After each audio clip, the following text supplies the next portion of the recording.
عمران خان صاحب نے کہا ہے کہ علی امین کو کیا اتنی وزارت اعلیٰ پیاری تھی کہ اس نے راستے سے پلٹ جانے کو زیادہ فوقیت دی، جبکہ لوگ اس کا وہاں پہ انتظار کر رہے تھے تو اس کو پہنچنا چاہیے تھا۔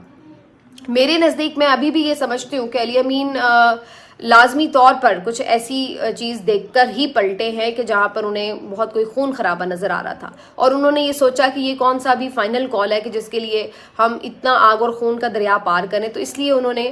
یہ سبکی برداشت کر لی کہ جی باقی سب کہیں گے کہ جی بندہ پہنچا نہیں، تو انہوں نے کہا کہ یہ میں برداشت کر لیتا ہوں لیکن میں خون خرابہ بچا کے واپس پلٹ جاتا ہوں۔ اب عمران خان صاحب جب علی امین سے ملیں گے، علی امین انہیں اس بات کے اوپر کنونس کیسے کریں گے یا نہیں کریں گے، یہ تو اب اس ملاقات کے بعد ہی کہا جا سکتا ہے، لیکن یہ بات البتہ طے شدہ ہے کہ اب عمران خان صاحب پیچھے ہٹنے کو پسند نہیں کر رہے، اور نہ ان کی طرف سے ایسی کوئی ہدایات ہیں کہ کسی نے پیچھے ہٹنا ہے۔ وہ اب یہ چاہتے ہیں کہ جو وہ پلان دیں اور اس کے مطابق احتجاج ہو اور بھرپور ہو، اور اس کے اندر وہ کہتے ہیں کہ عوام اور ہم جب نہیں ڈر رہے، ہمارا مائنڈ بالکل کلیئر ہے اور ہم جڑے ہوئے ہیں، تو اگر لیڈرشپ بیچ میں سے گڑبڑ کرتی ہے تو پھر ہمیں ایسی لیڈرشپ نہیں چاہیے۔ جس کو ڈر لگتا ہے وہ بھلے الگ ہو جائے، اپنے گھر کو چلا جائے، خدا حافظ کہہ دے، ہمیں نہیں ضرورت ایسے بزدل لوگوں کی۔ جب عوام ڈٹی ہوئی ہے، عوام نڈر ہے اور لیڈر نڈر ہے، تو بیچ میں یہ جو پی ٹی آئی کی قیادت ہے یہ کیوں مصلحت پسندی کا شکار ہوتی ہے؟ تو عمران خان صاحب اس ایک پوائنٹ کے اوپر اب بالکل کلیئر ہیں، اور یہ وہ ٹائم ہے، بالکل ٹھیک بات ہے کہ یہ وہ ٹائم ہے کہ جس وقت اب فیصلہ سازوں کو یہ سوچنا ہوگا کہ اب جو ہے بات بالکل وہاں تک آ گئی ہے کہ جہاں سے اس سے آگے آپ اس کو اب مزید کھینچ نہیں سکتے، یہ بات سمجھیے، اور اب آپ اس میں نقصان کریں گے، ملک کا، لوگوں کا، اداروں کا، ہر چیز کا نقصان ہوگا، تو سنبھلنے کے بجائے معاملات ابھی بھی آپ لوگ خرابی کی طرف لے کے جا رہے ہیں۔ عمران خان صاحب سے میرا خیال ہے اگر ابھی بھی کوئی سیریس لیول کے اوپر انگیج کرے تو شاید وہ اس بات کی طرف رجوع کریں گے، میرا اپنا ماننا ہے، کیونکہ وہ خون خرابہ چاہنے والا بندہ ہے نہیں، وہ تصادم چاہنے والا بندہ ہے نہیں، تو اگر سیریس نوٹ کے اوپر ابھی بھی ان سے بات کر کے ان کے 2-4 جو بھی مطالبات ہیں فوری طور پر ان کے اوپر امپلیمنٹ کیا جائے تو اس چیز کو روکا جا سکتا ہے۔ جو ان کے جائز مطالبات بھی ہیں، اس میں کوئی ایسی وہ چیز نہیں ہے کہ جس کے اوپر وہ کوئی ناجائز مطالبات مان رہے ہیں۔ تو اب یہ جو خوفناک ٹائم ہے اس کو سنبھالنے کے لیے تو بہت عقل مند اور بہت جس کو کہتے ہیں سمجھدار لوگوں کی، مدبر لوگوں کی، معاملہ فہم لوگوں کی ضرورت ہے، لیکن یہاں پر ہمیں سارے کے سارے کاٹ کے الو نظر آ رہے ہیں جو اوپر ہیں، کسی میں اتنی فہم و فراست ہے ہی نہیں کہ وہ جا کے کسی طریقے سے اس طرح نازک صورتحال کو ہینڈل کر سکے۔ ہر کوئی اپنی اپنی انا کا اسیر یہاں بیٹھا ہمیں نظر آتا ہے۔ اب ایک طرف یہ ہو رہا ہے اور دوسری طرف آپ دیکھ لیں کہ ان کی طرف سے زور زبردستی کس طرح کی جا رہی ہے۔ آج جو معاملہ تھا خاص طور پر جس طرح سے آپ کو پتہ ہے بڑا اہم 63A ریویو پٹیشن تھی، اور ایکسپیکٹڈ یہی تھا کہ جسٹس منیب اختر جو ہیں وہ اس میں شامل نہیں ہوں گے بینچ میں۔ انہوں نے بہت سمارٹ پلے کیا ہے۔ ان کا خیال یہ تھا کہ وہ آئیں گے اور وہ بینچ میں بیٹھنے سے انکار کر دیں گے اور کہیں گے کہ بھئی آپ اپنا بینچ کوئی اور بنا لیں، میں نہیں سنوں گا، لیکن انہوں نے ایسا نہیں کیا۔ انہوں نے بینچ میں بیٹھنے سے معذرت نہیں کی، بلکہ صرف یہ کہا کہ مجھے بینچ کا حصہ بننے پہ کوئی اعتراض نہیں ہے، لیکن آپ نے جس پریکٹس اینڈ پروسیجر کمیٹی کے تحت یہ بینچ بنایا ہے اس کا طریقہ کار ٹھیک نہیں تھا۔ اس سے جسٹس منصور علی شاہ صاحب ایبسنٹ تھے اور آپ نے ان کی غیر موجودگی میں یہ بینچ تشکیل دیا ہے اور مجھے اس پر اعتراض ہے۔ جسٹس منیب اختر صاحب نے آج یہ ساری باتیں آ کے عدالت میں نہیں کی، بلکہ انہوں نے رجسٹرار کو خط لکھ دیا، اور یہ خط کافی سخت تھا۔ قاضی صاحب کو رجسٹرار نے یہ جب خط دیا تو قاضی صاحب یہ خط لے کر کمرہ عدالت میں تو بیٹھ گئے، لیکن انہوں نے اس خط کے مندرجات ایز اٹ از پڑھ کے نہیں سنائے، بلکہ صرف چھوٹا سا خلاصہ پڑھ کے بتا دیا، کیونکہ اندر بیچ میں ساری کارستانیاں جو ان کی اپنی تھیں وہ ایکسپلین کی ہوئی تھیں منیب اختر صاحب نے۔ تو قاضی صاحب نے کیا کیا کہ نہ تو اس عدالتی ریکارڈ کا حصہ بنایا اس خط کو، اور نہ ہی انہوں نے پورا ایکسپلین کر کے میڈیا کو بتایا، بلکہ صرف یہ کہہ دیا کہ جی جسٹس منیب اختر جو ہیں وہ اس بینچ میں نہیں آج بیٹھ رہے، تو کل لازمی ہم سماعت کریں گے، ہم کوشش کریں گے ہم انہیں منا لیں، اگر وہ اس بینچ کا حصہ بن گئے تو ٹھیک ہے، ورنہ نئے بینچ کے ساتھ سماعت ہوگی۔ یہ اندیا بھی دے دیا انہوں نے اس کے اوپر بیرسٹر علی ظفر جو کہ عمران خان کے وکیل تھے انہوں نے بھی اعتراض اٹھایا اور انہوں نے کہا کہ قاضی صاحب جسٹس منیب اختر صاحب کا جو اعتراض ہے وہ درست ہے، کیونکہ پریکٹس اینڈ پروسیجر کے تحت تو 3 رکنی کمیٹی بینچ بناتی ہے اور آپ نے 2 بندوں نے ہی بیٹھ کے بینچ بنا لیا، تو یہ بات تو ان کی درست ہے۔ اور اس کے اوپر پھر قاضی صاحب نے کچھ نہیں کہا اور انہوں نے کہا کہ ہم کوشش کرتے ہیں کہ جسٹس منیب اختر کو اپنے ساتھ شامل کر لیں، اور اس کے بعد یہ جو کیس کی ہیئرنگ تھی یہ ملتوی ہو گئی اور کل تک کے لیے اس کو ملتوی کیا گیا۔ اب آج کا دن اس کانٹیکس میں بڑا امپورٹنٹ ہے کیونکہ اس کے بعد جو خط کے مندرجات بعد میں میڈیا میں ظاہر آ جاتے ہیں وہ آ گئے۔ اب آپ اگر جسٹس منیب اختر صاحب کی وہ خط میں جو ساری گفتگو ہے وہ سنیں تو آپ حیران ہو جائیں کہ قاضی صاحب کر کیا رہے ہیں۔ انہوں نے اس میں باقاعدہ مینشن کیا، انہوں نے کہا کہ افسوس کی بات ہے کہ جسٹس منصور علی شاہ صاحب نے ایک قانونی نقطے کے اوپر آپ کو ایک خط لکھا اور آپ سے پوچھا کہ بھائی آپ نے practice and procedure act committee سے ایک بندے کو نکال دیا اور ایکٹ کے اوپر آپ نے خود ہی فیصلہ کر لیا، جبکہ یہ فل کورٹ کا پہلے فیصلہ تھا، تو اب اس کے اوپر کوئی دوسرا فیصلہ اگر آنا تھا تو فل کورٹ نے کرنا تھا، اور بجائے اس کے کہ آپ ان کے قانونی نکات کا جواب دیتے آپ نے یا تو اپنی خود ستائشی کی اور یا پھر آپ نے میرے خلاف چلنے والی مہم کا خود کو حصہ بنا دیا، جو کہ افسوسناک ہے۔ کیونکہ آپ کو یاد ہوگا قاضی صاحب نے جو جواب دیا تھا جسٹس منصور علی شاہ صاحب کو، اس میں جسٹس منیب اختر صاحب کی اتنی ساری خامیاں گنوا دیں کہ جی وہ تو بڑے سخت ہیں، بڑے یہ ہیں، بڑے وہ ہیں وغیرہ وغیرہ، ٹائم پہ نہیں آتے، جلدی چلے جاتے ہیں اور پتہ نہیں کیا کیا۔ تو جسٹس منیب اختر نے وہ بات بھی سنا دی اور ساتھ میں یہ بھی بتا دیا کہ آپ نے قانونی طور پر اس کا جواب نہیں دیا۔ جو نقطہ جسٹس منصور علی شاہ صاحب نے اٹھایا تھا وہ نقطہ ابھی بھی حل طلب ہے، اور میں ابھی بھی اس بینچ سے معذرت نہیں کر رہا سننے سے، بلکہ میں صرف یہ چاہتا ہوں کہ جو معاملہ پریکٹس اینڈ پروسیجر ایکٹ کا ہے یہ پہلے آپ طے کر لیں، اس کے بعد بینچز تشکیل پائیں، اور پھر جس طرح بھی بینچ تشکیل پائے گا میں اس میں بالکل شامل ہوں گا۔ یہاں پر انہوں نے یہ ریفرنس بھی دیا کہ اس سے پہلے بھی جب 63A آرٹیکل کا جو ریویو مقدمہ تھا وہ قاضی صاحب لگانا چاہتے تھے عدالت میں، تو بینچ بنایا تو اس وقت جسٹس منیب اختر صاحب نے اعتراض یہ کیا تھا کہ ایڈ ہاک جج کو اس طرح کے آئینی مقدمے کا حصہ نہ بنایا جائے، اس بات پہ انہوں نے اعتراض کیا تھا، اور اس وقت قاضی صاحب نے خود ہیڈ بھی نہیں کر رہے تھے وہ اس بینچ کو، اس وقت جسٹس منصور علی شاہ صاحب کو اس بینچ کا ہیڈ بنایا تھا۔ لیکن جب بعد میں اب یہ ساری سچویشن بنی کہ نمبرز پورے نہیں ہوئے آئینی ترمیم کے لیے اور قاضی صاحب کو لگا کہ اب 63A کی تشریح بدل دی جائے، تو انہوں نے نہ صرف یہ کہ اپنی مرضی سے بینچ بنا لیا، منصور علی شاہ صاحب کو بھی بینچ سے نکال دیا، اپنے سارے لائک مائنڈڈ ججز بٹھا لیے، اور اس کے ساتھ ساتھ یہ کہ یہ سارا عمل منصور علی شاہ صاحب کو اعتماد میں لیے بغیر کیا، اور یہ پریکٹس اینڈ پروسیجر کے خلاف تھی ساری بات۔ تو قصہ مختصر یہ کہ جو قاضی صاحب خود کرتے رہے، جسٹس عمر عطا بندیال صاحب کے دور میں یہی موقف جو آج جسٹس منیب کا ہے اس وقت جسٹس قاضی فائز عیسیٰ کا تھا، اور عمر عطا بندیال نے جب بینچ بنایا تو قاضی صاحب نے یہی کہہ کے ایگزیکٹلی معذرت کر لی کہ بھائی جب تک پریکٹس اینڈ پروسیجر ایکٹ کے اوپر فیصلہ نہیں ہوگا، فل کورٹ نہیں بنے گی، میں تو بینچوں کا حصہ نہیں بنوں گا۔ اور قاضی صاحب پھر اس کے بعد کئی مہینے چیمبر ورک کرتے رہے اور کسی بینچ کا حصہ ہی نہ بنے۔ تو یہی اب جو فارمولہ ہے وہی ان کے سامنے آ گیا ہے، اور جسٹس منیب نے بھی یہی بات کی کہ پہلے پریکٹس اینڈ پروسیجر کا حل نکالیے اور اس کے بعد آگے چلیے۔ اب خبریں یہ آ رہی ہیں کہ قانوناً تو ایسا ممکن نہیں ہے کہ قاضی صاحب نیا بینچ بنا لیں، کیونکہ آپ کسی بھی جج کو بینچ سے نکال نہیں سکتے قانوناً۔ اگر وہ خود اٹھ جائے معذرت کر لے وہ الگ بات ہے، آپ اس کو نہیں ہٹا سکتے۔ تو اگر آپ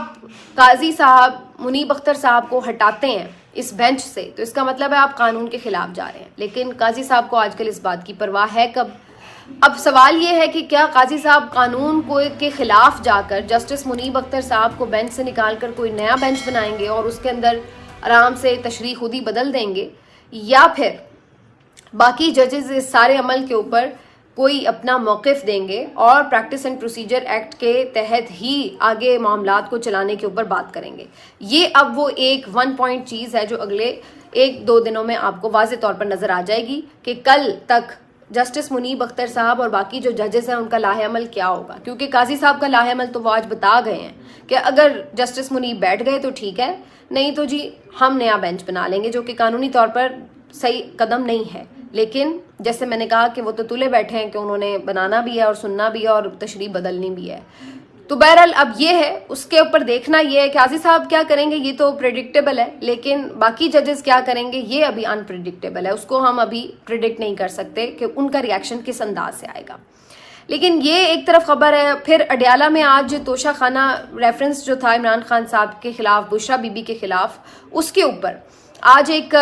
ضمانت کا فیصلہ ہونا تھا دونوں کی، اور اگر ان کی ضمانت ہو جاتی تو بشرا بی بی کو رہائی مل جاتی، کیونکہ ان کے اوپر اور کسی کیس میں گرفتاری نہیں ہے. لیکن آج جج صاحب نے وہ ضمانت ان کی مسترد کر دی. اب ظاہر ہے اس کو ہائی کورٹ میں آگے اپیل کی جائے گی، چیلنج کیا جائے گا، لیکن فوری طور پر اگر بشرا بی بی صاحبہ کو ہی کم از کم ریلیف دے دیتے تو کچھ صورتحال میں بہتری آنے کی امید ہوتی. لیکن ریلیف دینا تو دور کی بات ہے. کل تو ہمیں یہ خبریں مل رہی تھیں جو ان کے وکلاء کی طرف سے ملی ہیں کہ بشرا بی بی صاحبہ کی بڑے برے طریقے سے انہوں نے چیکنگ کی ہے. وہ حجاب کرتی ہیں، آپ کو پتہ ہے شرعی حجاب کرتی ہیں، اپنے آپ کو کور رکھتی ہیں، تو ان کی چادر اتروا کے ان کے بالوں تک کو چیک کیا گیا. بھئی بالوں میں کون سا انہوں نے ایٹم بم چھپایا ہوا تھا، کون سا موبائل فون چھپایا ہوا، بالوں میں آپ کیا چھپا سکتے ہیں میکسیمم، لیکن بالوں تک کی تلاشی لی گئی ہے. تو بیسکلی یہ مقصد کیا ہے؟ تضحیک کرنا، توہین کرنا، اذیت پہنچانا، یہ مقصد نظر آتا ہے. تو اب اس طرح کی ایک طرف آپ حرکتیں کر رہے ہیں، بجائے اس کے کہ معاملات کو سنبھالنے کے لیے آپ ایکسٹرا آرڈنری ایسی گھٹیا حرکتیں کرنے کے بجائے آپ یہ کریں کہ بھائی جو ان کی ایک میرٹ کے اوپر ضمانت بنتی ہے ان کو دینے دیں، تاکہ کم از کم عمران خان صاحب کو یہ ہو کہ چلو یار میری بیوی رہا ہو گئی. انہیں اس چیز کی تکلیف ہے، ظاہر ہے کہ وہ بشرا بی بی صاحبہ ان کے ساتھ بلا وجہ قید ہیں، اور وہ اس طرح کی توہین آمیز قسم کے سلوک کی مستحق تو نہیں ہے جس طرح سے ان کے ساتھ کیا جا رہا ہے. تو یہ ساری بات چیت تو اور ایک انسان کو اینگر دلانے والی بات ہے، اور وہ ہے اب اینگر، اب وہ نظر آ رہا ہے. جیسے میں نے آپ کو شروع میں بتایا کہ وہ اینگر تو اب نظر آ رہا ہے نا، اب تو وہ صاف طور پہ کہہ رہے ہیں. اب آگے وہ کرنے کیا جا رہے ہیں؟ ایک خبر تو یہ ہے کہ ابھی کچھ شہروں میں 2 اکتوبر کو احتجاج ہوگا، جس میں میاں والی کی بات ہو رہی ہے، فیصل آباد کی بات ہو رہی ہے، 1-2 اور شہروں میں اکٹھا ایک ساتھ احتجاج ہوگا. اور کچھ لوگ تو یہ بھی کہہ رہے ہیں، کیونکہ عمران خان صاحب نے یہ اندیا دیا ہے، انہوں نے کہا ہے کہ میں اگلے جمعے کو ڈی چوک کی کال دوں گا، اور پھر چاہے 2 دن لگیں پہنچنے میں لیکن وہاں پہنچیں، اور پھر دھرنا بھی ہوگا. تو وہ ایک فائنل کال ہوگی عمران خان کی طرف سے. اب وہ عمران خان صاحب اگلے جمعے ہی اس کو فائنلائز کرتے ہیں علی امین سے مل کر، باقی لوگوں سے مل کر، یا پھر اس کو ابھی تھوڑا ٹائم دے دیتے ہیں، یہ دیکھنا باقی رہ گیا. لیکن اس بات کے لیے اب عمران خان صاحب واضح ہیں کہ آخری کال ان کی طرف سے اب دی جائے گی. اب چند دنوں کی بات ہے یہ، اور وہ ڈی چوک پر ہوگی اور دھرنے کی ہوگی. وہ پھر یہ ہوگا کہ بھئی جب تک مطالبات آپ کے نہیں مانے جاتے آپ اٹھیں گے نہیں. وہ پھر یہ ہوگا، وہ پھر یہ نہیں ہوگا کہ آپ جلسہ کریں گے اور چلے جائیں گے. اس سے پہلے یہ پلاننگ نظر آ رہی تھی کہ کچھ احتجاج ہوں گے، کچھ جلسے ہوں گے، لوگوں کو موبلائز کیا جائے گا پورے ملک میں، اور اس کے بعد کوئی فائنل کال کی طرف بات جائے گی. لیکن مجھے لگ رہا ہے کہ عمران خان صاحب یہ سمجھ چکے ہیں کہ یہ جو قیادت ہے یہ اتنا دمخم نہیں رکھتی کہ اتنی لمبی اننگز کھیلے. وہ عمران خان ہی تھا جس نے 75 جلسے کر لیے تھے، اس قیادت میں اتنا دمخم نہیں ہے. تو اب عمران خان صاحب میرا خیال ہے کہ شاید اس کو بہت زیادہ لمبا نہ کریں اب ٹائم پیریڈ کو، اب وہ جلدی وہ فائنل کال کی طرف چلے جائیں. اس کی 2 وجوہات ہیں. ایک تو یہ کہ جو حکومت اپنی ساری ایک پوری ریشہ دوانیاں کر رہی ہے، سازشیں کر رہی ہے، اور جو غیر آئینی عمل یہ تیزی سے کرنا چاہتے ہیں، ایک طرف وہ ظاہر ہے ارجنسی ہے، اور دوسری بات اس سے روکنا ارجنسی ہے، اور دوسری بات کہ عمران خان صاحب کو نظر آ گیا ہے کہ اس قیادت میں اتنا دمخم نہیں ہے کہ یہ ایک مومنٹم کو برقرار رکھ سکیں کافی دیر تک، اور ہر جگہ پہ اس طریقے سے موبلائز کر سکیں. کبھی ان میں سے کوئی بیمار پڑ جاتا ہے، کوئی غائب ہو جاتا ہے، کوئی راستے سے پلٹ جاتا ہے، کوئی کچھ کر لیتا ہے، کچھ مصلحتوں کا شکار ہو جاتے ہیں، کچھ خوفزدہ ہو جاتے ہیں. تو عمران خان صاحب کو اب یہ نظر آ رہا ہے کہ ان کے بس کا نہیں ہے یہ کام. اس لیے عمران خان صاحب اب ڈائریکٹلی ایک ہی شاید ہو سکتا ہے بالکل کہ کال دے دیں، اور پھر وہی فائنل کال ہو ان کی طرف سے. اور عمران خان صاحب اس میں واضح طور پر علیمہ خان کی تھرو یہ کہہ چکے ہیں کہ وہ پھر چاہے آپ کو کوئی قیادت کہے بھی کہ کال آف ہو گیا، پھر وہ آپ نے ماننی نہیں ہے بات، وہاں پھر آپ نے ہر صورت پہنچنا ہی ہے. کیونکہ عمران خان صاحب کو نظر آ گیا کہ وہ ان کو 30 40 کلومیٹر دور شہر سے جلسوں کی جگہ دیتے ہیں، یہ چپ کر کے وہاں جا کے جلسہ کراتے ہیں. وہ کہتے ہیں 6 بجے دکان بند، تو یہ بند کر کے آ جاتے ہیں. وہ کہتے ہیں راستے سے جاؤ، تو یہ راستے سے. تو عمران خان صاحب کو ان پچھلے کچھ احتجاجوں سے یہ اندازہ ہو گیا ہے کہ قیادت کتنے پانی میں ہے. تو اب عمران خان صاحب جو ہیں وہ اس چیز کے اوپر یکسو ہو گئے ہیں، اور مجھے ابھی حتمی فائنل اعلان ہونا باقی ہے، لیکن مجھے اندازہ یہ ہو رہا ہے کہ اب یہ بہت زیادہ لمبا عمران خان صاحب نہیں کھینچیں گے. اب یہ ٹائم اس حکومت کے پاس بہت کم ہے. بڑی تھوڑی وارننگ ہے فیصلہ سازوں کے پاس کہ آپ نے اس سے پہلے کیا کرنا ہے. کیونکہ ادروائز اب یہ جو چیزیں ہیں یہ ٹوٹل ایک کولیپس اور تصادم کی طرف جا رہی ہیں. یا تو پھر ایک وہی بات ہے کہ بنگلہ دیش ٹائپ ہم مناظر دیکھ رہے ہوں گے کہ عوام آئیں گے اور پھر ایک ریلا سب کچھ بہا لے جائے گا, اور یا پھر ہم یہ دیکھ رہے ہوں گے کہ اللہ بہتر جانے کیا ہے. لیکن بہرحال آپ اس چیز کو دعا کیجئے کہ اللہ تعالیٰ خیر کا وقت ہمارے ملک کے لیے لائے. لیکن جو لوگ جس طرح پنڈی میں نکلے ہیں, مجھے تو نہیں یہ لگ رہا کہ لوگ نہیں نکلیں گے یا لوگ ڈر جائیں گے, بلکہ جب انہیں یہ پتہ ہوگا کہ یہ ایک فائنل کال ہے جس کے نتیجے میں وہ, جس کی میں نے پچھلے ویڈیو میں بات کی تھی کہ کوئی ٹرافی لے کے ہی آ رہے ہیں, انہیں پتہ ہوگا کہ اب ہم نے کوئی بات منوا کے ہی آنا ہے, تو پھر ایک ان کا الگ کمٹمنٹ کا لیول ہوتا ہے, اور وہ پھر کچھ بھی کرنے کے لیے تیار ہوتے ہیں. تو ابھی تک جس بھی طرح اس قیادت نے اس چیز کو پرولونگ کیا ہے, اس کو کچھ لوگ غلط بھی کہہ رہے ہیں, کچھ صحیح بھی کہہ رہے ہیں. میرا اندازہ یہ تھا کہ عمران خان صاحب یہ تو چاہتے تھے کہ یہ احتجاج رکھیں جاری. ظاہر عمران خان صاحب وہ فائنل کال تو نہیں دے رہے تھے, جیسے میں نے پہلے بھی پچھلی ویڈیو میں بھی کہا تھا کہ فائنل کال تو نہیں تھی, لیکن عمران خان صاحب یہ ضرور چاہتے تھے کہ پورا کا پورا جو ایک کہتے ہیں نا میسج اس حکومت کو جائے کہ ہم پیچھے پھر پلٹیں گے نہیں. تو وہ اس چیز کے اوپر عمران خان صاحب خوش نہیں ہیں کہ وہاں تک جانا چاہیے تھا تاکہ آپٹکس پورے ملتے. تو بہرحال ہو سکتا ہے عمران خان صاحب جب علی امین سے ملیں, علی امین اپنی جو بھی ان کی گزارشات ہوں وہ اس کو اس پہ کنونس کر سکیں. لیکن اب یہ تو بات طے ہے کہ یا تو یہ قیادت عمران خان کو فالو کرے گی 100% اور پھر آگے چلے گی, اور یا پھر عمران خان صاحب ان سب کو فارغ کر کے ڈائریکٹلی ایک ہی کال دیں گے, چاہے وہ کسی کے بھی تھرو دیں, جس کے بھی تھرو دیں, علیمہ خان کے تھرو دیں یا کوئی بھی ایک بندہ ایسا جو کہ ہو بہو عمران خان کی بات کو فالو کرتا ہے, اور اس کے بعد جو ہے وہ پھر ایک فائنل کال آئے گی. ملتے ہیں آپ سے اگلے ویلاگ میں, اپنا خیال رکھیے.